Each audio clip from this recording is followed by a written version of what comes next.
ஹாஸ்பிட்டலில் கண்முழிச்ச டேபிதாக்கு இந்த கதையை எப்படி அங்கே இருக்கவங்களை சொல்லி நம்ப வைக்கிறதுனே தெரில. அதுவும் இல்லாமல் அவளை விசாரிக்க கூடிய சீக்கிரம் போலீஸும் வந்துட்டு இருக்காங்க. அவகிட்ட எந்த ஐடியும் இல்லை. ஸோ ஹாஸ்பிட்டலில் இருந்தால் இதுக்கு மேலே நமக்கு ரிஸ்க்குன்னு தெரிஞ்சுக்கிட்டு டேபிதா ஹாஸ்பிட்டலை விட்டு தப்பிச்சு வெளில போகிறா. வெளியே போனவ வெளி உலகத்தை பார்க்குறா. இது உண்மைதான் நம்ப ஆரம்பிக்கிறா. அங்கே இருக்க க்ரௌடில் இருக்க ஒரு பொண்ணுக்கிட்ட ஃபோனை வாங்கி அவங்க அம்மா கால் பண்ணி பேசுகிறா. அவங்க அம்மாவும் நீ மிஸ் ஆகிட்டேன்னு நினச்சி நான் இவ்வளோ நாள் நீ செத்துட்டியோ அப்படின்னு நினச்சி நான் இவ்வளோ நாள் பயந்துட்டு இருந்தேன், நல்ல வேலை நீ ஃபோன் பண்ணிட்டேன்னு சொல்லி அவளுக்கு ஆறுதலாக பேசுகிறாங்க. இந்த விஷயங்கள் எல்லாம் நடந்துட்டு இருக்கப்போ அவள் கண்ணுக்கு அந்த ஒயிட் அண்ட் ஒயிட் போட்ட பையன் தெரியுறான். மறுபடியும் அவளுக்குள்ள டவுட் வருது, ஒருவேளை இது உண்மை இல்லையோன்னு. ஸோ அந்த பையனை தொத்திட்டு போகிறான். வணக்கம் நண்பர்களே, இன்னைக்கு நம்ம ஃப்ரம் சீசன் 3ோட ஃபர்ஸ்ட் 5 எபிசோட்ஸ் தான் பார்க்க போகிறோம். இதுதான் இந்த சீரீஸில் வந்திருக்க லாஸ்ட் சீசன். இதுக்கு அடுத்த சீசன் அடுத்த வருஷம் தான் வரப்போகுது. ஸோ இந்த சீசனில் என்ன நடக்குது அப்படின்ற விஷயங்களை தொடர்ந்து பார்ப்போம். வீடியோக்குள்ளே போகிறதுக்கு முன்னாடி சேனல் பிடிச்சிருந்தா மறக்காமல் லைக் பண்ணுங்கள், ஷேர் பண்ணுங்கள், சப்ஸ்கிரைப் பண்ணுங்கள். வாங்க இப்போ கதைக்குள்ளே போகலாம். அப்படி அந்த ஒயிட் அண்ட் ஒயிட் போட்ட பையனை ஃபாலோ பண்ணி போன டேபிதாக்கு ஏமாற்றம் தான். ஏன்னா அது அந்த பையனே இல்லை. ஸோ இதுக்கு மேலே என்ன பண்ணுறது, எங்கே போகிறதுன்னு தெரியாத டேபிதா ஒரு சர்ச்சுக்கு போகிறா. அங்கே இருக்க ஃபாதர் கிட்ட போய் பாவ மன்னிப்பு கேட்குறா. நான் எங்கே இருக்கேனே தெரில, என்ன பண்ணுறதுனே புரியல, என்னை நம்பி இருக்க என் குடும்பத்தை நான் எப்படி காப்பாற்ற போகிறேன்னு தெரிலன்னு சொல்லி பேசிட்டு இருக்கா. அப்போ அவள் கையில் இருக்க டிஃபன் பாக்ஸை பற்றி அந்த ஃபாதர் கேட்குறாரு. இது யாருது, ரொம்ப பழசா இருக்கே, உங்கள் பையன் தான். அப்போ அந்த டிஃபன் பாக்ஸை திறந்து டேபிதா அதுக்குள்ளே வெறும் ஸ்நாக்ஸ் தான் இருக்குன்னு காட்டுறா. அப்போ அவளுக்கு அப்போதான் டேபிதா நோட்டீஸ் பண்றா. அதுல ஒரு அட்ரஸ் இருக்கு. விக்டர் சின்ன பையனா இருக்கும்போது ஒருவேளை இந்த டிஃபன் பாக்ஸ் தொலைஞ்சு போயிட்டா அதை திருப்பி எடுத்துட்டு வந்து கொடுக்கறதுக்காக எழுதி வச்சிருக்கா விக்டரோட அப்பாவோட அட்ரஸ். அதை பார்த்த டேபிதா அந்த அட்ரஸுக்கு போகலான்னு முடிவு பண்றான். கட் பண்ணா நம்ம டவுன்ல இன்னும் ஃபுட் ஷார்டேஜ் தான் பெரிய பிரச்சனையா இருக்கு. அவங்க வச்ச எல்லா கிராப்ஸும் வீணா போச்சு, காய்கறிகள் அழுவி போச்சு, டவுன்ல வின்டர் வர ஸ்டார்ட் பண்ணிடுச்சு. ஸோ ஃபுட் ஷார்டேஜ்னால மக்கள் எல்லாமே பயங்கர கோபத்தில் இருக்காங்க. யாருக்கும் என்ன பண்றதுன்னு புரியல. அதே சமயம் ஜூலி, ஈத்தன் இவங்க 2 பேரும் அவங்களோட அப்பாவான ஜிம் கிட்ட அம்மா செத்துட்டாங்களா, அம்மாவுக்கு என்னாச்சுன்னு கேட்டுட்டே இருக்காங்க. அவனால் அவங்க பசங்களை சமாளிக்கவும் முடியல, அவன் ஒய்ஃப் இல்லாமல் அவனால் இருக்கவும் முடியல. ஸோ ஜிம் ஒரு முடிவு எடுக்கிறான். அவனும் காட்டுக்குள்ளே போய் அவன் பொண்டாட்டிக்கு என்ன ஆச்சுன்னு தேடி பார்க்க போகிறேன். நான் அந்த ஃபேரவேட்ரி கிட்ட போய் அவள் இருக்காளா, அப்படி அவள் எங்கன்னா போயிருந்தா அந்த ஃபேரவேட்ரி மூலயமா இந்த காட்டுக்குள்ளே தானே இருக்கணும், அப்படி அவன் எங்கே போயிருக்கான்னு நான் தேடி பார்க்க போகிறேன்னு சொல்லி கிளம்புறான். அவனை பாய்டு தடுத்து நிறுத்துறான். அந்த காட்டுக்குள்ள நானும் இதே மாதிரி தான் போனேன், அங்க நீ எதிர்பார்க்காத பல விஷயங்கள் இருக்கு, நீ அங்க போறது சேஃப் இல்லைன்னு. பட் ஜிம் கேட்க மாட்டான். போனது ஏன் பொண்டாட்டி, என்னால் இப்படியே உட்காந்து வேடிக்கை பார்த்துட்டு இருக்க முடியாது, நான் இதெல்லாம் பண்ணி தான் ஆகணும்னு. ஸோ ஜிம்முக்கு ஒரு ஐடியா தரான். நீ வேணா கென்னியை உங்க கூட கூட்டிட்டு போ, நீங்க 2 பேரும் போங்க, ஒருத்தருக்கு ஒருத்தர் துணையா இருங்க, சேஃபா திரும்பி வாங்கன்னு. ஸோ கென்னியும் இதுக்கு ஒத்துக்கிறான். ஜிம் கூட கென்னி கிளம்புறான். அப்படி கிளம்புன அவங்க 2 பேரும் அவங்கவுங்க ஃபேமிலிஸ்க்கு குட் பை சொல்லிட்டு பேக் பண்ணிட்டு காட்டுக்குள்ள போறாங்க. போனவங்க நிறைய மர்மமான விஷயங்களை பார்க்குறாங்க. லைக் மரத்தால் செய்யப்பட்ட பொம்மைகள். ஆனால் அந்த பொம்மைகள் எல்லாம் எலும்பு கூடு மாதிரி இருக்கு, அதோட நெத்தியில ஆணிகள் அடிச்சு வைக்கப்பட்டிருக்கு.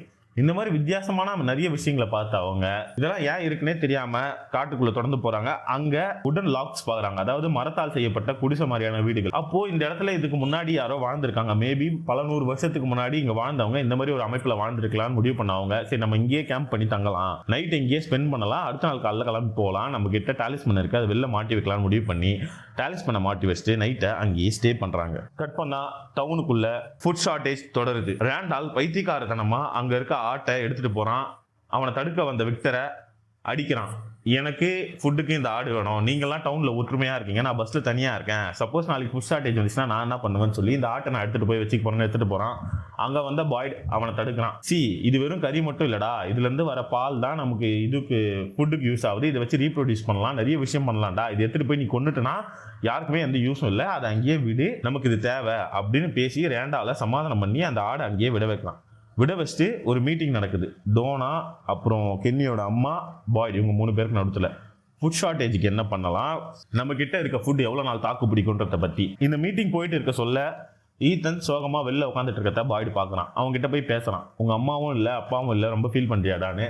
ஆமாம், அவங்க 2 பேருக்கு எதனா ஆயிடுச்சுன்னா என்ன பண்ணுறதுன்னு ஈத்தன் சொல்ல பாய்டு அதுக்கு ஒன்றும் ஆகாதுடா, உங்கள் அம்மாவும் அப்பாவும் நல்லபடியாக திரும்பி வந்துடுவாங்க, நீ பயப்படாத அப்படின்னு சொல்லி அவனை உள்ள அனுப்பிச்சு வைக்கிறான். பொழுதும் இருட்டிடுது, எல்லாரும் வீட்டுக்குள்ள போயிடுறாங்க. இப்போதான் மான்ஸ்டர்ஸ் ஒரு கொடூரமான விஷயத்த பண்ணுது. அது என்னன்னா, மான்ஸ்டர்ஸ்க்கும் தெரிஞ்சிருக்கு இவங்களுக்கு இந்த அனிமல்ஸை விட்டா வேற சாப்பாடு சோர்ஸ் இப்போதைக்கு இல்லைன்னு. இது நல்லா தெரிஞ்சு வச்சுக்கிட்ட மான்ஸ்டர்ஸ் என்ன பண்ணுது, போய் பாண்ட்ல இருக்க அனிமல்ஸ் எல்லாத்தையும் திறந்து வெளியில ஃப்ரீயா விட்டுடுது. அப்படி வெளியா ஃப்ரீயா வந்த அனிமல்ஸ் ரோட்ல உலவரத்தை பார்த்த பாய்டு, ஜேடு, கென்னியோட அம்மா எல்லாரும் வெளியில வந்து அந்த அனிமல்ஸ் பிடிச்சி கட்டி வைக்க ட்ரை பண்றாங்க. ஏன்னா இது போயிடுச்சுன்னா ஒட்டுமொத்த டவுனே சாப்பாடுக்கு சிங்கிதான் அடிக்கணும் அப்படின்னு சொல்லி. ரேண்டாலும் இவங்களுக்கு வந்து ஹெல்ப் பண்ண ட்ரை பண்றான். At the same time Ethan அவசரத்துல ஒரு ஆட்டுக்குட்டியை காப்பாத்துறேன்னு சொல்லி வெளியில வந்து மான்ஸ்டரை வீட்டுக்குள்ள வித்துறான். அந்த மான்ஸ்டர் இவங்களை தொத்திட்டு வர சொல்ல அங்க வந்த சேரா ஜூலியும் ஈத்தனையும் காப்பாத்துறான். இது மூலயமா அவன் மேல இருந்த அவப்பெயர் விலகுது. ஜூலிக்கும் ஈத்தனுக்கும் அவன் மேல ஒரு நல்ல மதிப்பு வருது. எல்லா அனிமல்ஸையும் ஜேட் வந்து அவனோட பார்க்குள்ள எடுத்துட்டு போய் முடிஞ்ச அளவுக்கு சேர்க்கிறான். கடைசியில இருக்க மிச்ச அனிமல்ஸை பாய்டும் கென்னியோட அம்மாவும் அதோட பானுக்கே திருப்பி ஓட்டிட்டு போறாங்க. அவங்களுக்கு தெரியாத ஒரு விஷயம், இது ஒரு ட்ராப்னு. அவங்க அப்படி மிச்சம் இருக்க அனிமல்ஸை அந்த பானுக்குள்ள போய் விட்டுட்டு கதவை சாத்தி கதவுல டாலிஸ்மேனை மாட்டி திரும்பி பார்த்தா மான்ஸ்டர்ஸ் ஆல்ரெடி அந்த பானுக்குள்ளதான் இருக்கு. அங்க இருந்த மான்ஸ்டர்ஸ் பாய்டை கட்டி வச்சுட்டு, நான் உன்னை கொல்ல மாட்டேன்டா, ஆனா இவ சாவர்த்தடி பாரு, உன் கண்ணு முன்னாடி இவளை கதற கொல்றோன்னு சொல்லி கென்னியோட அம்மாவை துடிக்க அணுவா சித்திரவதை பண்ணி கொலை பண்ணுதுங்க. அப்படி கென்னியோட அம்மா சாகும்போது அவங்க சாகிறதுக்கு முன்னாடி சில வார்த்தைகளை சொல்றாங்க. அது சைனீஸ்ல இருக்கு. அதை பாய்டு மனப்பாடம் மட்டுமே பண்ணிக்கிறான். அடுத்த நாள் காலைல விடியுது. ஒட்டுமொத்த டவுனுக்கே இந்த விஷயம் தெரியுது. இதனால மொத்த டவுனுமே சோகத்தில் ஆழ்ந்திருக்கு. அதே சேம் டைம் கென்னியும் அந்த பக்கம் பொழுது விடிஞ்சு வெளில வந்து பார்த்தா அவனுக்கும் ஜிம்முக்கும் ஒரு மிகப்பெரிய அதிர்ச்சி. அங்க காய்கறிகள் விளையுது. ஏன்னா அந்த இடம் ரிவர் சைட்ல இருக்கு, நதிக்கரை ஓரமா இருக்கு. அந்த இடத்துல காய்கறிகள் விளையறத பார்த்து அவங்க ரெண்டு பேருக்கும் இந்த காய்கறிகள்லாம் எடுத்துட்டு நம்ம டவுனுக்கு போனா நம்ம அங்க இருக்க ஃபுட் ஷார்டேஜ் தீக்கலாம்னு சொல்லிட்டு அது எல்லாத்தையும் கலெக்ட் பண்ணிட்டு டவுனுக்கு வராங்க. டவுனுக்கு வந்து பார்த்தா கென்னிக்கு ஒரு மிகப்பெரிய அதிர்ச்சி, அவங்க அம்மா செத்துட்டாங்க. இதை கேட்ட கென்னி உடஞ்சி அங்கேயே அழறான். கட் பண்ணா காலனி ஹவுஸ்ல ஃபாத்திமாக்கு எந்த உணவுமே அவ உடம்புக்குள்ள ஏற மாட்டேங்குது. அவ சாப்பிட்ற எல்லாத்தையும் வாந்தி எடுத்துட்டு இருக்கா. அவளோட பல் டிகே ஆகி கீழே வேற அளவுக்கு அவ வீக்கா இருக்கு. இதை பார்த்த எலிஸ் ஃபாத்திமாவை கூட்டிட்டு கிறிஸ்டி கிட்ட வரான். அங்க கிறிஸ்டி இல்ல, அங்க இருந்தது மரியல் தான். மரியல் அவளை செக் பண்ணிட்டு, இவளுக்கு ஒழுங்கான சாப்பாடு இல்லை, ஷீ இஸ் வெரி வீக், அவளை நல்லா சாப்பிட வச்சாலே போதும், அவளுக்கு என்ன பிடிக்குதோ அதை சாப்பிட கொடுங்கன்னு சொல்லி அவங்கள பேசி அங்கன்னு அனுப்பி வைக்கிறான். அப்படி ஃபாத்திமா வீட்டுக்கு வர சொல்ல அவளை ஒரு வாசனை கவர்ந்து இழுக்குது. இது வரைக்கும் எதை சாப்பிட்டாலும் வாந்தி வந்துட்டு இருந்த அவளுக்கு இந்த வாசனை மட்டும் ரொம்ப பிடிச்சிருக்கு. அது என்னன்னு போய் பார்த்தா அந்த தோட்டத்துல இதுக்கு முன்னாடி அழுவி போன காய்கறிகள். ஆனா அவளுக்கு அதான் பிடிச்சிருக்கு. அவளுக்கு அந்த வாசனை தான் பிடிச்சிருக்கு. அதனால ஒரே ஒரு காய்கறி எடுத்து சாப்பிட்றா. அது அவளுக்கு பிடிச்சிருக்கிறதுனால நிறைய எடுத்து சாப்பிட்றா. இப்போதான் நமக்கு ஒரு டவுட் வருது, அவளுக்குள்ள வளர்றது குழந்தையா இல்ல மான்ஸ்டரானு. கட் பண்ணா வெளி உலகத்துல டாபிதா விக்டரோட அப்பாவோட அட்ரஸுக்கு போறா. அவ அங்க அவங்க இருக்க மாட்டாங்கன்னு நினைச்சுதான் போறா. ஆனா அங்க அவ விக்டரோட அப்பாவை பாக்குறான். அவன் அப்படியே பாக்குறதுக்கு விக்டரோட சாயல்லே இருக்கான். இதை பார்த்த டாபிதாக்கு ஷாக் தாங்கல. அவன் நீங்க யாரு, எதுக்கு இங்க வந்திருக்கீங்கன்ற மாதிரி நார்மலான கொஸ்டின்ஸ் எல்லாம் கேட்க அந்த லஞ்ச் பாக்ஸ் எடுத்து டாபிதா காட்டுறா. அதை பார்த்தவனே அவனால ஷாக் தாங்கவே முடியல. என் பையன் கிட்ட நான் 40 வருஷத்துக்கு முன்னாடி கொடுத்த லஞ்ச் பாக்ஸ் உங்ககிட்ட எப்படி வந்ததுன்னு சொல்லி அவளை வீட்டுல கூப்பிட்டு விசாரிக்க ஆரம்பிக்கிறான். அப்பதான் டாபிதா இந்த விஷயங்கள் எல்லாம் சொல்றா. ஆனா அவனால எதையுமே நம்ப முடியல. பட் அவ அந்த பசங்க லைட் ஹவுஸ் அப்படின்னு சொல்ல ஆரம்பிச்சவனே அவன் அவளை நம்புறான். அவளை கூட்டிட்டு போய் விக்டரோட ரூமை காட்டுறான். விக்டரோட பழைய போட்டோஸ் எல்லாம் காட்டுறான். அப்புறம் அவனோட ஒய்ஃபை காட்டுறான், மிராண்டாவை. அதுக்கப்புறம் அவன் அவகிட்ட சொல்றான், நான் ஏன் இப்போ உன்னை நம்புறேன்னு தெரியுமா, நீ அந்த லைட் ஹவுஸ் குழந்தைங்கன்னு சொல்றதுனால தான். நானும் என் ஒய்ஃப் மிராண்டாவும் இதுக்கு முன்னாடி நாடோடிகளா, அதாவது இப்பீஸா வாழ்ந்துட்டு இருந்தோம். அதுக்கப்புறம் எங்களுக்குன்னு ஒரு குடும்பம் ஆரம்பிச்சு நாங்கள் தனியாக வாழ ஆரம்பிச்ச அப்புறம் நல்லா தான் போயிட்டு இருந்தது எல்லாம். கொஞ்ச நாளைக்கு எங்களோட ஆனிவர்சரிக்கு ஒரு நாள் நாங்கள் ட்ரக்ஸ் எடுக்கலாம்னு முடிவு பண்ணி ட்ரக்ஸ் எடுத்தோம். அப்போத்துலேருந்து மிராண்டாக்கு தொடர்ந்து ஆலோசினேஷன் வர ஆரம்பிச்சுது. ஒரு குழந்தைங்க லைட் ஹவுஸில் மாட்டிட்டு இருக்கிறதாவும் அந்த குழந்தைங்களை விடுவிச்சாதான் அந்த டவுனில் இருக்க எல்லாரையும் காப்பாற்ற முடியும். அந்த டவுன்ல இருக்க எல்லாரும் அங்கேயே மாட்டிட்டு இருக்காங்க. தனக்கு முன்னாடி ட்ரை பண்ண பல பேர் அதுல ஃபெயில் ஆகிட்டதாகவும் என் பொண்டாட்டி மிராண்டா என்கிட்ட அடிக்கடி சொல்லிட்டு இருப்பா. இது சம்பந்தமா அவன் நிறைய பெயிண்டிங்ஸும் வரைஞ்சி வச்சிருக்கா, நான் வா உங்ககிட்ட காட்டுறேன்னு சொல்லி அவளை பேஸ்மெண்ட்டுக்கு கூட்டிட்டு போய் அந்த பெயிண்டிங்ஸ் எல்லாத்தையும் காட்டுறான். அந்த பெயிண்டிங்ஸ் எல்லாத்தையும் பார்த்த டாபிதாக்கு ஒண்ணுமே புரியல. ஏன்னா அங்க இருக்கிறது எல்லாமே அவ டவுன்ல பார்த்த விஷயங்கள். லைக் அந்த ஒயிட் அண்ட் ஒயிட் ட்ரெஸ் போட்ட பையன், அங்க இருந்த டைனர், அந்த ஜேடோட இமேஜினேஷன்ல வந்துதான் அவன் சொன்ன விஷயங்கள். Like first civil war soldiers, அந்த சிம்பிள், ரூட் சிம்பிள், பேரவேட்ரி, இது எல்லாமே அங்கே பெயிண்டிங்ஸாக இருக்குது. இதை பார்த்த டாபிதா அங்கேயே நைட்டு ஃபுல்லாக ஸ்பெண்ட் பண்ணுறா. லைக் அங்கே அவளுக்கு எதனா க்ளூ கிடைக்குதா எப்படி அந்த இடத்துக்கு திரும்பி போகணும் அப்படின்றத பற்றி. அடுத்த நாள் காலையில் அவளுக்கு காஃபி கொடுத்து விக்டரோட அப்பா எழுப்புறான். அப்போ டாபிதா காதுக்கு அந்த பாட்டில் சவுண்ட் கேட்குது. அதாவது அவள் வந்த பேரவேட்ரியில் பாட்டில் கட்டியிருந்தாங்கல்ல, அந்த பாட்டில் காற்றுல ஆடுற போது வர சவுண்ட் இங்கே கேட்குது. உங்களுக்கும் இந்த சவுண்ட் கேட்குதா, பாட்டில்ஸ் காத்துல ஆடுற மாதிரி கேட்குதா? அப்கோர்ஸ் கேட்க தான் செய்யும். ஏன்னா எங்க வீட்டு பின்னாடி தான் அந்த மரமே இருக்குன்னு சொல்ல என்னதுன்னு சொல்லி வெளில போய் பார்த்தா அவ வீட்டு பின்னாடி அதே மாதிரி பாட்டில்ஸ் கட்ட விடப்பட்ட ஒரு மரம் இருக்கு. ஆனா அது பேரவேட்ரி இல்லை. எதுக்காக இந்த மரம் இங்க இருக்குன்னு டாபிதா விக்டரோட அப்பா கிட்ட கேட்க, அப்போ விக்டரோட அப்பா சொல்றாரு, இதை என் பொண்டாட்டி தான் செஞ்சா, இதை அவ பாட்டில் ட்ரீன்னு கூப்பிடுவா.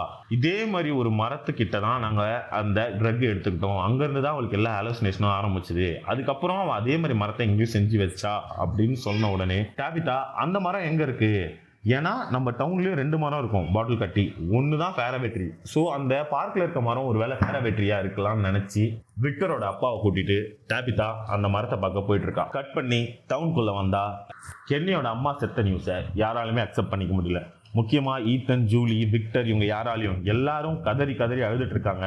இந்த டைமில் விக்டர் ஈத்தன் கிட்ட ஆடா வேற நடந்துட்டான். அவங்க செத்துட்டாங்கடா, எல்லாமே முடிஞ்சு போச்சு, இந்த இடத்துல கெட்ட விஷயங்கள் மட்டும்தான் நடக்கும், எந்த நல்ல விஷயமும் இந்த இடத்துல நடந்து நான் பார்த்ததே இல்லைன்னு. ஸோ இது பத்தாதுன்னு கென்னியை சமாதானப்படுத்தவும் யாராலையும் முடியல. கென்னி அவங்க அம்மாவை பார்க்க விரும்பல. அவன் கிறிஸ்டி கிட்ட கேட்டுக்கிட்ட ஒரே விஷயம், எங்கள் அம்மாவை இந்த மாதிரி கொடூரமான நிலைமையில நான் பார்க்க விரும்பல, அவங்கள மறுபடியும் பழைய மாதிரி மாத்தறியான்னு. ஸோ கென்னி, ஜேட், மரியல், அப்புறம் சேரா இவங்க எல்லாம் சேர்ந்து அவங்களோட ஊன்ஸ் எல்லாத்தையும் மேக்கப் பண்ணி ட்ரெஸ்ஸை போட்டு அவங்கள ஃபியூனரலுக்கு ரெடி பண்ணுறாங்க. சர்ச்சில் கென்னியோட அம்மாவோட ஃபியூனரல் நடக்குது. அதில் ஒட்டுமொத்த டவுனுமே சோகத்தோட பங்கேற்றுருக்கு. இந்த ஃபியூனரல் முடிஞ்ச கையோட கென்னி பார்க்குள்ளே பூந்து அங்கே இருக்க மொத்த ஆல்கஹாலையும் எடுத்துகிட்டு கிளம்புறான். நான் போய் அந்த டனல்குள்ளே பூந்து மொத்த ஆக்சஸையும் கொளுத்தி போட போகிறேன்னு இந்த ஓட்டி பாய்டு அவனை தடுக்காமல் அவன் கூட போகிறான். அந்த டனல்ஸ் கிட்ட போன பாய்டும் கென்னியும் அந்த டனல் கிட்ட போன உடனே பாய்டு கென்னி கிட்ட, டேய் இப்போ நீ உள்ளே போனால் நம்ம 2 பேரும் சாவறதுக்கு சான்ஸ் அதிகமாக இருக்கு, நான் அதை நினச்சி பயப்படல, ஆனால் உங்கள் அம்மாவுக்கு நான் என்னடா பதில் சொல்லுவேன், உங்கள் அம்மா சாவறதுக்கு முன்னாடி என்கிட்ட இந்த விஷயத்த சொன்னாங்கன்னு சொல்லி அவங்க சைனீஸில் சொன்ன விஷயத்த அவங்ககிட்ட சொல்கிறான். இதை கேட்ட கென்னி கதறி அழுகிறான். அப்போ தான் கென்னி பாய்டு கிட்ட அதுக்கான அர்த்தத்தை சொல்கிறான். இதுக்கு என்ன அர்த்தம்னா, நான் தனியாக இருப்பேன், என்னை பத்திரமா பார்த்துக்கோன்னு அர்த்தம் அப்படின்னு.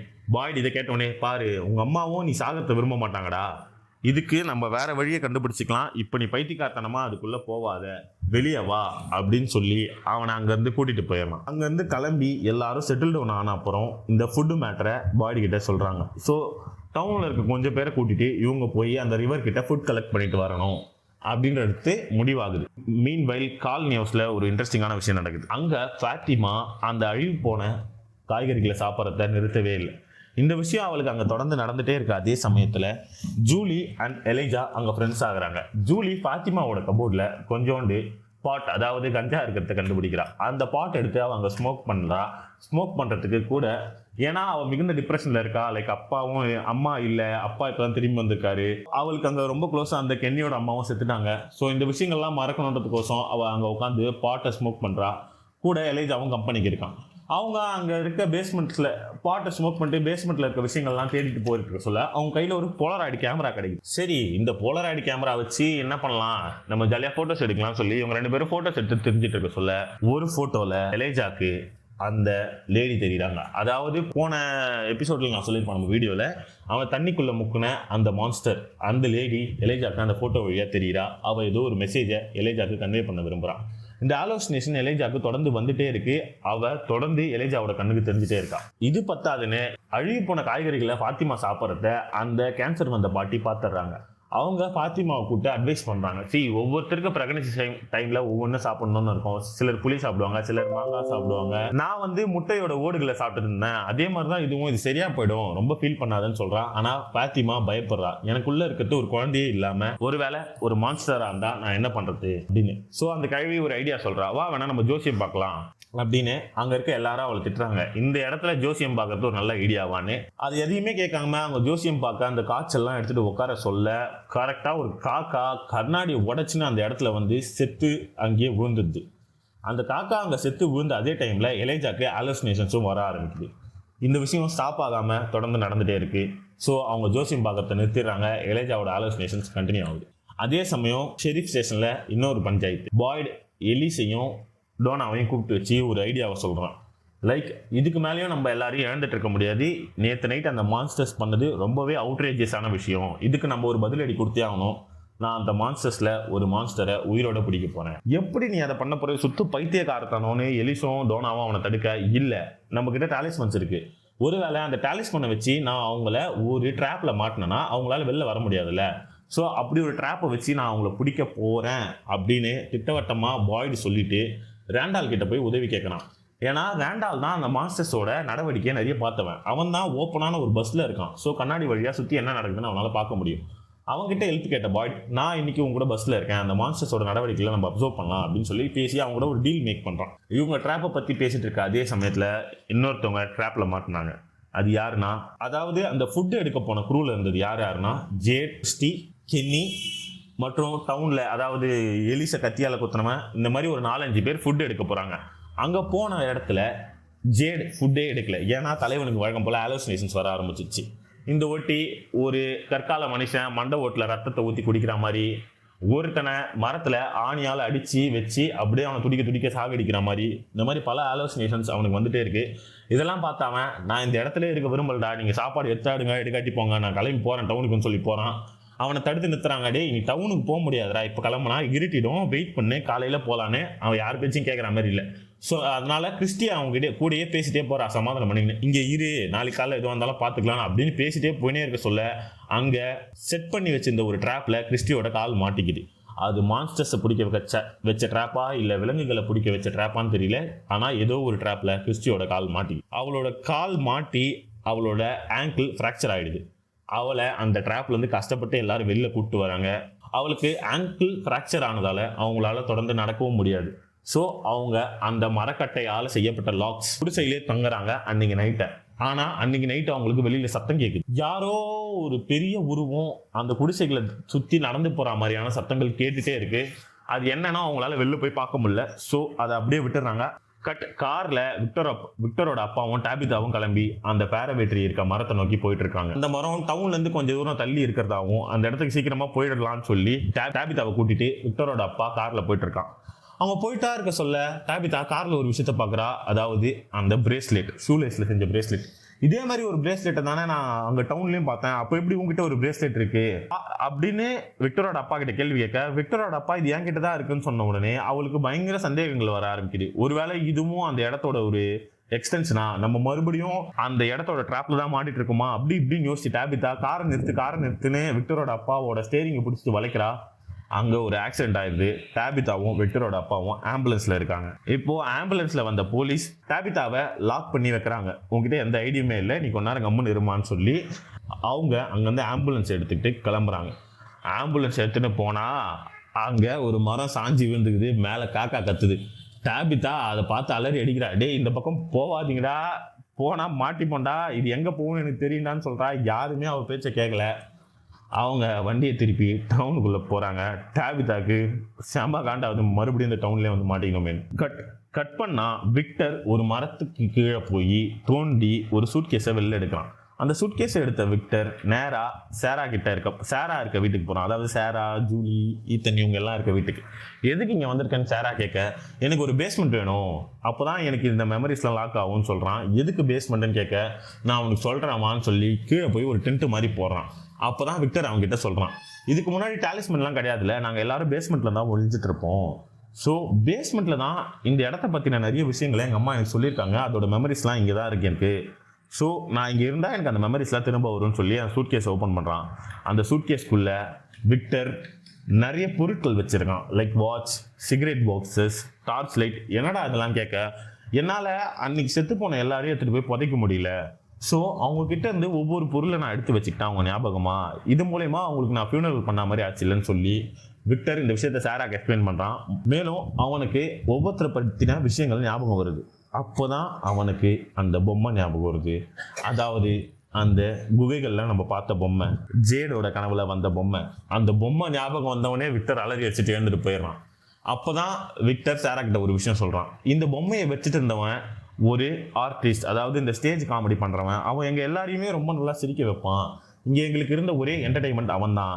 பட் எப்போ அவன் இந்த சிம்பிளை பார்க்க ஆரம்பித்தானோ, எப்போ அவன் தனியாக டைம் ஸ்பெண்ட் பண்ண ஆரம்பித்தானோ, அதுக்கப்புறம் நடந்தது தான் இந்த டவுன் மொத்தமே செத்து போன விஷயம். எனக்கு இதுக்கு மேலே தெரிஞ்சுக்க வேணாம்னு சொல்லி அந்த டென்த்தை கழிச்சிட்டு விக்டர் அங்கேருந்து ஓடிடுவான். கட் ஆம்புலன்ஸ் ஊருக்குள்ள, அதாவது நம்மளோட டவுனுக்குள்ள வந்துட்டு இருக்கு. அதே சமயம் நைட்டு டின்னரை ஜூலி, ஈத்தன், ஜிம் எல்லாரும் ஒன்றா உட்காந்து சாப்பிட்டுட்டு இருக்காங்க. அப்போ ஃபோன் அடிக்குது. அந்த ஃபோன் காலை ஜிம் எடுத்து காதில் வச்சா செத்து போன அவனோட குழந்தை பேரை சொல்லி, அதாவது இதுக்கு முன்னாடி ஃபர்ஸ்ட் சீசனில் சொல்லியிருப்பாங்க அவங்களுக்கு இருந்த ஒரு குழந்தை, 3வது குழந்தை செத்து போச்சுன்னு. அந்த குழந்தை பேரை சொல்லி, நான் தான்ப்பா பேசுகிறேன், நீ அம்மா இங்கே டவுனுக்குள்ளே வந்துட்டு இருக்காங்க, அவங்கள போய் காப்பாற்றுங்கன்னு யாரோ சொல்கிறாங்க. ஃபர்ஸ்ட்டு ஜிம் இதை நம்பாமல் ஃபோனை கீழே போட்டு உடச்சிடறான். 2வது தடவை ஃபோன் அடிக்குது. அப்போ ஈத்தன் போய் அந்த ஃபோன் எடுக்கிறான். ஈத்தன் கிட்டேயும் அதே குழந்தை வாய்ஸில் அந்த விஷயம் சொல்லப்படுது. அம்மா ஆம்புலன்ஸ் டவுனுக்குள்ளே வந்துட்டு இருக்காங்க, இருட்டுச்சு, அவங்க வெளில இருந்தால் செத்துருவாங்க, அவங்கள போய் சீக்கிரம் காப்பாற்றுன்னு. இதை நம்பிட்டு ஈத்தன் கதவு தந்து வெளிலையும் போயிடறான். ஜிம் ஓடி போய் அவனை பிடிச்சி உள்ள கூட்டு வந்து விட்டுட்டு போகிறான். அந்த போன் கால்ல சொன்ன மாதிரியே ஆம்புலன்ஸ் டவுனுக்குள்ள வந்துடுச்சு. அந்த ஆம்புலன்ஸை ஒரு மான்ஸ்டர் வழிமறைச்சு அவங்களை அட்டாக்கும் பண்ணுது. அதுல அந்த ஆம்புலன்ஸ்ல இருந்த 2 போலீஸ் ஆபீசர் எடுத்துட்டாங்க. ஒரே ஒரு லேடி போலீஸ் ஆபீசர் மட்டும் தான் தப்பிச்சு காலனி ஹவுஸ் பக்கமா ஓடிட்டு இருக்கா. அவளும் அங்க போய் கதவு தரேன்னு சொல்றா. எவனையுமே கதவு திறக்கல. ஒரு புல்லட்டை அந்த மான்ஸ்டரை நோக்கி ஃபயர் பண்றதுக்கு பதிலா மிஸ் ஃபயர் பண்ணி காலனி ஹவுஸ்ல இருக்க ஒரு லேடிய சுட்டுறான். இதுக்கு அப்புறம் தான் காலனி ஹவுஸ்ல இருந்தவனுக்கு கதவு திறந்து அந்த போலீஸ் ஆபீசரை உள்ளே விடுறாங்க. ஆனா அந்த போலீஸ் ஆபீசர் சுட்டவ செத்துறான். பட் ஆம்புலன்ஸ்ல விக்டரோட அப்பா டாபிதா 2 பேரும் மாட்டிட்டு இருக்காங்க. ஏன்னா டாபிதாவோட கைய அங்க இருக்க ஒரு கம்பியில லாக் போட்டிருக்காங்க. இப்ப எப்படி டாபிதாவை காப்பாத்துறதுன்னு புரியாம ஜிம் அங்க கத்திட்டு இருக்க சொல்ல பாய்டும் ரேடாலும் ஓடி வராங்க. ஏன்னா அவங்க 2 பேரும் அன்னைக்கு நைட் பஸ்ல இருந்தாங்க. பஸ்ல இருந்து இந்த விஷயங்களை வேடிக்கை பார்த்துட்டு இருந்தாங்கல்ல, அவங்க 2 பேரும் ஓடி வராங்க. அப்போ பாய்டு இந்த விஷயத்தை எப்படின்னா உடச்சுதான் எடுக்கணும். உன்னோட பஸ்ல ஒரு டூல் கிட் இருக்குல்லடா, அந்த டூல் கிட்ட எடுத்துட்டு வரான்னு சொல்றா. ரேண்டால் ஓடி போய் அந்த டூல் கிட்ட எடுத்துட்டு வரான். அவன் அந்த டூல் கிட்ட தூக்கி போட்டுறான். ஆனா ரேண்டால் மான்ஸ்டர்ஸ் கிட்ட மாட்டிக்கிறான். இப்போ பாடிக்கு என்ன பண்றதுனே தெரியல. அப்போ ஒரு மான்ஸ்டர் ஓடி வந்து பாடி கிட்ட, இந்தா இதுதான் நீ தேர்ற புடி ஆம்புலன்ஸ் ஆவி, ஆனா நாங்க ரேண்டால வச்சுப்போம் அப்படின்னு சொல்லி ரேண்டால பிடிச்சி வச்சுக்குதுங்க. பாய்டும் சரி ஒரு உயிரா இங்க இருக்க 4 உயிர் தான் முக்கியம்னு சொல்லி ஆம்புலன்ஸ் எடுத்துட்டு நேரா ஷெரீஃப் ஸ்டேஷனுக்குள்ள போயிடறான். டாபிதாவோட கை விலங்க கட் பண்ணி விக்டர் அப்பா டாபிதா எல்லாரையும் கூட்டிட்டு உள்ள வந்துடுறான். ஆனா அந்த மான்ஸ்டர்ஸ் ரேண்டால்ஃபை கொலை பண்ணல. அவன் முகத்தை ஃபுல்லா கிழிச்சி ஒரு பெரிய மார்க்கை உண்டாக்கி அவனை எடுத்துட்டு வந்து காலனி ஹவுஸ் வெளியே தூக்கி போட்டுடுதுங்க. அவன் உயிரோட தான் இருக்கான். அவனையும் புடிச்சு உள்ள எடுத்துட்டு வந்து சேர்க்கிறா டோனா. அவன் கண்முழிச்சு கத்துறான், என்ன அந்த பாய்டு அந்த மான்ஸ்டர்ஸ்க்கு பலியா விட்டு வந்துட்டான்னு. பட் வேற வழி இல்லைல்ல பாய்டுக்கு, என்ன பண்ண முடியும்? டாபிதாவை பார்த்த ஜிம்முக்கு அதிர்ச்சி சந்தோஷம். பாய்டு அவங்க கிட்ட பல கேள்விகளை கேட்கறான். ஏன்டி உனக்கு இவ்வளவு பெரிய சான்ஸ் இருந்தது, நீ திருப்பி இங்கே வந்து நிக்கிற, வெளில போய் நீ என்னதான் பண்ணன்னு. டாபிதா நான் எல்லாத்தையும் பொறுமையா எக்ஸ்பிளைன் பண்றேன் அப்படின்னு சொல்லி நடந்த விஷயங்கள் எல்லாத்தையும் பாய்டுக்கு எக்ஸ்பிளைன் பண்றா. ஆனா பாய்டு டிசாட்டிஸ்ஃபைடா இருக்கான். இவ்வளோ பெரிய சான்ஸ் யாருக்குமே கிடைச்சது இல்லை. நீ வெளியில உலகத்துக்கு போனன்ற, அவங்க அம்மா கிட்ட பேசினன்ற, ஒரு ஹெல்ப் கூடமா உங்க அம்மா கிட்ட உன்னால கேட்க முடியல, மற்றவங்க கிட்ட உன்னால இந்த விஷயத்தை எக்ஸ்பிளைன் பண்ண முடியல. சரி உங்க அம்மா கிட்டயாச்சும் பண்ணிருக்கலாம்ல, இப்போ நீ போன அட்டம்ப்டே வேஸ்ட் தானே அப்படின்னு சொல்லி ஃபீல் பண்ணி பேசிட்டு இருக்கான். அதே சமயம் காட்டுக்குள்ள கென்னி, கிறிஸ்டி, ஜேடி இவங்க எல்லாரும் தனியா இருக்காங்க. இவங்களும் நாட்கள் கழிச்சுட்டு அடுத்த நாள் காலையில டவுனுக்குள்ள வராங்க. டவுனுக்குள்ள வந்தா பல அதிர்ச்சியான விஷயங்கள். ஃபர்ஸ்ட் விஷயம், விக்டரோட அப்பா திரும்பி வந்துட்டாரு. 2வது விஷயம், டாபிதா திரும்பி வந்துட்டா. இதை கேட்ட ஜேடு நேரா டாபிதா கிட்ட போறான். போய் நீ எப்படி என்ன நடந்தது, எப்படி வந்தான்ற விஷயங்களை கேட்கறான். நான் ஒரு ஃபேரவேட்ரிக்குள்ள போனேன்டா, இந்த மாதிரி லைட் ஹவுஸ் போனேன், அந்த விஷயம் எல்லாத்தையும் டாபிதா ஜேடு கிட்ட சொல்றான். ஜேடு சரி அந்த ஃபேரவேட்ரிக்கு என்னை கூட்டிட்டு போ, நாங்க என்ன இருக்குன்னு பார்க்கணும். நான் ஃபேரவேட்ரிக்குள்ள போல, பட் அங்க என்ன இருக்குன்னு நான் பார்க்க விரும்புறேன் அப்படின்னு சொல்ல ஜிம், நான் அந்த ட்ரீ ஆல்ரெடி பார்த்துருக்கேன்டா, அங்கே பாட்டில் எல்லாம் தொங்க விட்டுருப்பாங்க, அதுக்குள்ள சின்ன சின்ன சீட் இருக்கும்னு சொல்றான். டேய் பைத்தியக்காரன், அந்த சீட்ல எழுதிருக்க நம்பர் எதுக்குன்னா க்ளூவா இருக்கலாம்ல, இது கூட மாடா யோசிக்க மாட்டேன், எல்லாத்தையும் அங்கேயே விட்டு வந்துருவியாடா, வாடா போய் அதெல்லாம் எடுத்துட்டு வரலாம்னு சொல்லி ஜிம்மை ஜேடு கூப்பிட, ஜிம் இறா ஃபர்ஸ்ட் இவ திரும்பி வந்துட்டா, இவ மேல டவுன்ல இருக்கவங்களாம் காண்டா இருக்காங்க, அதனால டைனர்ல ஒரு மீட்டிங் இருக்கு, அந்த மீட்டிங்கை ஃபர்ஸ்ட் முடிப்போம், அதுக்கப்புறம் அதை பத்தி யோசிக்கலாம்னு சொல்லி மீட்டிங்குக்கு போறாங்க. மீட்டிங்கு போனா மீட்டிங்ல இருக்கிற டவுன்ல இருக்க எல்லாரும் டாபிதாவை கிழின்னு கிழிக்கிறாங்க. வெளில போய் என்னதான் புடுங்கண்ணே, எதுக்குமே லாக்கி இல்லை நீ அப்படி இப்படி. டாபிதா பொறுமையா எல்லாத்தையும் எக்ஸ்பிளைன் பண்ணிடுறாடி. நான் இந்த மாதிரி ஒரு இடம் இருக்குன்னு சொன்னா வெளில இருக்க யாருமே என்ன நம்பி இருக்க மாட்டாங்க.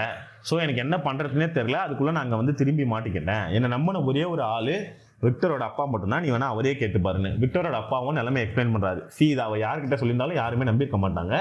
எனக்கு என் பையனும் என் ஒய்ஃபும் இதே மாதிரி விஷயத்துல மிஸ் ஆனதுனால தான் நான் வந்து டாபிதாவை நம்பினேன், இல்லைன்னா நானும் நம்பியிருக்க மாட்டேன் அப்படின்னு சொல்றா. பட் இருந்தாலும் டவுன்ல இருக்க எல்லாருமே டிஸாட்டிஸ்ஃபைடா இருக்காங்க, இன்க்ளூடிங் எலிஸ். அதாவது பாய்டோட பையனே அந்த இடத்துல பாய்டு எதிர்த்து பேசுறான், உங்க லீடர்ஷிப் சரியில்லைன்னு. இதை கேட்டுட்டு மீட்டிங் முடிஞ்ச அப்புறம் பாய்டு எலிஸை கூப்பிட்டு கத்தனான், டேய் நீ அங்க எனக்கு சப்போர்ட் பண்ணுவ, ஜனங்களை காம் டவுன் பண்ணுவேன்னு பார்த்தா நீ எனக்கு எதிராக பேசி எல்லாரையும் தூண்டி விடுற. இதே மாதிரி பண்ணியிருந்தனா ஒவ்வொருத்தரும் ஃபேரவேட்ரி எங்க இருக்குன்னு சொல்லி நான் போறேன்னு சொல்லிட்டு கிளம்பி போவான்டா, இங்க இருக்க எல்லாரையும் நம்ம இழந்துடுவோம், ஒவ்வொருத்தனா சாவ ஆரம்பிச்சிடும், பரவாயில்லையா உனக்கு, எதுக்கு இந்த மாதிரி தேவையில்லாத வேலை பண்றான்னு கத்தி எலிஸ் அனுப்பிச்சு விட்டுறான். எலிஸ் காலனி ஹவுஸுக்கு திரும்ப போறான். அங்க போனா ஃபாத்திமா அந்த ஒரு நேற்று நைட்டு புல்லட் அடிபட்டு செத்து போனான்னு சொன்னல, அவ உடம்புல அவளோட பணத்தை எடுத்துட்டு போய் ஒரு இடத்துல வைக்கிறாங்க. ஃபாத்திமாவும் அதுக்கு ஹெல்ப் பண்றா. அப்படி அவங்க அந்த பணத்தை வச்சுட்டு போன அப்புறம் ஃபாத்திமா அந்த பணத்துல இருந்து வடிகிற ரத்தத்தை எடுத்து சாப்பிட்றா. அதுவும் அவளுக்கு பிடிச்சிருக்கு. அந்த ரத்தத்தை குடிக்கிறத அவரால் நிறுத்தவே முடியல, அவள் தொடர்ந்து அந்த ரத்தங்களை குடிச்சிட்டு இருக்கா. இதன் மூலியமா அவளுக்குள்ள வளர்றது ஒரு மான்ஸ்டர் தான்றது நம்மளுக்கு கொஞ்சம் கொஞ்சமாக ரிவீல் ஆகுது. சரி, இப்போது டவுன் மீட்டிங் முடிஞ்சிருச்சு. விக்டரோட அப்பா இன்னும் விக்டரை பார்க்கல. விக்டர் சாரா கூட இருக்கான். ஸோ சாராவோட வீட்டிலேருந்து கிளம்பி காலனி ஹவுஸ்க்கு அந்த விக்டருக்கு டோனா விஷயத்த சொல்கிறான், உங்கள் அப்பா வந்திருக்காரான்ட்டு. இதை கேட்ட விக்டர் மறுபடியும் பேரனாய்டு ஆன மாதிரி வெளியில் கிளம்பி ஓடுறான். சாரா அவனை தடுத்து நிறுத்தி அவங்ககிட்ட பேசுகிறா. அப்போது விக்டர் அவங்ககிட்ட சொல்கிறான், எங்கள் அப்பாவை நான் சின்ன பையனாக பார்த்தவன். அப்போது என்ன எங்கள் அப்பா எந்த அளவுக்கு லவ் பண்ணாரோ அதே அளவுக்கு இப்போ என்ன லவ் பண்ணுவாரா தெரியாது. அவரை போய் பார்க்க நேரில் மீட் பண்ண எனக்கு ரொம்ப பயமாக இருக்குது. இந்த விஷயத்தை எப்படி ஹேண்டில் பண்ணணும்னு எனக்கு தெரியலன்னு சொல்லி சாரா கிட்ட ஃபீல் பண்ணி அழறான் விக்டர். சாரா அவன் சமாதானப்படுத்துகிறான். அவர் உங்கள் அப்பாடா, எப்போ பார்த்தா என்ன, அவர் எப்பயும் ஒன்று ஒரே மாதிரி தான் லவ் பண்ணுவார், தைரியமாக போய் அவரை மீட் பண்ணுன்னு. அதே சேம் டைம் விக்டரோட அப்பா அங்கே இருக்க ஈத்தன் கிட்ட ஃப்ரெண்ட்லியாக பேசிகிட்டு இருக்காரு. ஈத்தன் விக்டரோட அப்பா கிட்ட சொல்கிறான், நீங்கள் தான் விக்டரோட அப்பாவா, எனக்கு விக்டரை நல்லாவே தெரியும், வாங்க நான் உங்களை அவங்ககிட்ட கூட்டிகிட்டு போகிறேன், அவன் காலனி ஹவுஸில் தான் இருப்பான்னு சொல்லிட்டு ஈத்தன் விக்டரோட அப்பாவை கூட்டிகிட்டு நடந்து போயிட்டுருக்கான். அந்த சேம் டைம் விக்டரும் காலனி ஹவுஸை நோக்கி நடந்து வர 2 பேரும் மீட் பண்ணுறாங்க. அங்கே ஒரு எமோஷ்னலான மூமெண்ட் நடக்குது. அப்பாவும் பையனும் 40 வருஷம் கழிச்சு ஒன்றா மீட் பண்ணி கட்டி தழுவி அவங்களோட எமோஷன்ஸை எக்ஸ்பிரஸ் பண்ணிக்கிறாங்க. இந்த விஷயம்லாம் நடந்து முடிஞ்ச அப்புறம் ஜேட் அவன் சொன்ன மாதிரியே டேபிதாவை கூட்டிகிட்டு அந்த ட்ரீக்கு போகிறான். அங்கே பாட்டிலில் இருக்க எல்லா சீட்டையும் எடுக்கிறான். எல்லா சீட்லேயும் ஒவ்வொரு நம்பர் இருக்குது. இந்த நம்பர்ஸுக்கெல்லாம் என்ன அர்த்தம்னு ஜேடுக்கு புரியல. அந்த நம்பர்ஸ் எடுத்து வச்சு அவன் எழுதிட்டு இருக்கான். அதே சமயம் அவன் டேபிதாக்கு எக்ஸ்பிளைனும் பண்ணுறான், நீ இல்லாத சமயத்தில் நான் அந்த கேவுக்குள்ளே போனேன், அப்போது அந்த ரூட்ஸ் தான் அந்த சிம்பிளாக என் கண்ணுக்கு தெரியுது அப்படின்ற விஷயத்த டேபிதாக்கு சொல்கிறான். டேபிதா அவள் பார்த்த விஷயங்களை ஜேட் கிட்ட பகிர்ந்துக்கிறான். இது எல்லாம் நடந்துட்டு இருக்க சொல்ல அங்க அந்த எலிச கத்தியால ஒருத்தன் குத்தனால அவன் வரான். அவன் டேபிதா கிட்ட இந்த மரத்துக்குள்ள தான் போனோமான்னு கேட்கறான். டேய், அதுக்குள்ள போனா என்ன ஆகுனே தெரியாதான். டேபிதா அவனை தடுத்து நிறுத்த ட்ரை பண்றா. ஆனா அவன் சொல்ற பேச்ச கேட்கற மாதிரி இல்ல. யாருன்னா ஒருத்தர் இந்த தியரி டெஸ்ட் பண்ணி தானே ஆகணும். இந்த மரத்துக்குள்ள போனா வீட்டுக்கு போயிடுவோன்னு காலனி ஹவுஸ்ல இருக்கவங்களும் சரி, டவுன்ல இருக்கவங்களும் சரி ரொம்ப தீவிரமா நம்புறாங்க. இப்போ நான் இதை செக் பண்ணலன்னா நம்ம நிறைய பேரை இழக்க வேண்டியதா இருக்கும். அதுக்கு பதில் நானே இதை செக் பண்றேன். வீட்டுக்கு போனா லக்கு, இல்லைனா செத்துருவான், அவள் தானே, பரவாயில்ல பாத்துக்கலாம் சொல்லி அந்த மரத்துக்குள்ள போனான். அங்க மரத்துக்குள்ள போனவன் நேரா டவுன்ல இருக்க ஒரு செவுத்துல வந்து இருக்கிறான். அந்த செவுத்துக்குள்ள கொடூரமான பொசிஷன்லாம் லாக் ஆயிருக்கான். அதாவது செவுத்துக்குள்ள இருக்கான், அவனோட மூஞ்சி மட்டும் தான் வெளில தெரியுது. அந்த இடத்துல துடிதுடிச்சு அவன் செத்து போனான். அதை பாய்டு வந்து பாக்குறான். ஒட்டுமொத்த டவுனுமே அதை பாக்குது. அவங்களுக்கு அந்த மரத்துக்குள்ள போனா என்ன ஆகுன்ற சீரியஸ்னஸ் புரியுது. ஸோ இனிமே யாரும் பேராபேட்டரிக்குள்ள போகணும்னு நினைக்க மாட்டாங்க. இது எல்லாம் நடந்து முடிஞ்ச அப்புறம் அந்த டவுன்ல இருந்து வந்த போலீஸ் பாய்டு கிட்ட போய் பேசுறா. லைக், நான் பண்ணது தப்பு தான், என்னை மன்னிச்சிடுங்க, என் கண்ணை என்கிட்ட கொடுங்க, நான் ஒரு போலீஸ் ஆஃபீஸர் அப்படி இப்படின்னு. பாடி இருக்க டென்ஷனில் அவளை பயங்கரமாக கத்தி விட்டுறான். நேற்று பண்ணது சுத்தம் முட்டாள்தனம், தேவையில்லாமல் என்கிட்ட பேச்சு வாங்கி கட்டிக்காத, இங்கேருந்து போயிடு, ஆல்ரெடி அங்கே ஒருத்தவங்க செத்து போய் கிடக்குறான், நான் அந்த பிரச்சனை எப்படி ஹேண்டில் பண்ணுறதுன்னு தெரியலன்னு சொல்லி அவளை அங்கேருந்து தெத்தி விட்டுறான். இதோட 5 எபிசோட்ஸும் முடியுது. அடுத்த 5 எபிசோட்ஸில் என்ன ஆகுதுன்றத நம்ம நெக்ஸ்ட் வீடியோவில் பார்ப்போம். ஃபாத்திமா வயிற்றுக்குள்ளே வளர்றது என்ன, வெளி உலகத்துக்கு போன டேபிதாவால் திருப்பி அதே விஷயத்த பண்ண முடியுமா, அவளால் திருப்பி வெளி உலகத்துக்கு போக முடியுமா, விக்டர் அந்த பேஸ்மெண்ட்டில் அவன் தெரிஞ்சுக்கணும்னு நினச்சது என்னென்ன, அவன் தெரிஞ்சுக்கணும்னு நினைச்ச விஷயங்கள் அவனுக்கு முழுசாக ஞாபகம் வந்ததா, அது இந்த கதைக்கு எவ்வளோ முக்கியமானது, இந்த டவுனில் இருக்க மக்களை அது எந்த விஷயத்தில் வெளியில் கூட்டிகிட்டு போக ஹெல்ப் பண்ணும், எலைஜாக்கு தொடர்ந்து வர அலோசினேஷன் என்ன, அந்த அலோசினேஷன்ல வர அந்த மான்ஸ்டர் மாதிரி இருக்க லேடி எலிஜா கிட்ட என்ன சொல்ல வரா, இது எல்லாத்துக்குமான பதில அடுத்த எபிசோட்ல பார்ப்போம். வீடியோ பிடிச்சிருந்தா சேனலை மறக்காம சப்ஸ்கிரைப் பண்ணுங்க. சப்ஸ்கிரைப் பண்ண முடியல அட்லீஸ்ட் ஒரு லைக் ஆச்சு போடுங்க ஃப்ரெண்ட்ஸ். நிறைய வீடியோ பண்றதுக்கு இன்னும் அது ஹெல்ப்ஃபுல்லா இருக்கும். அடுத்த எபிசோட்ல பார்க்கலாம். நன்றி, வணக்கம்.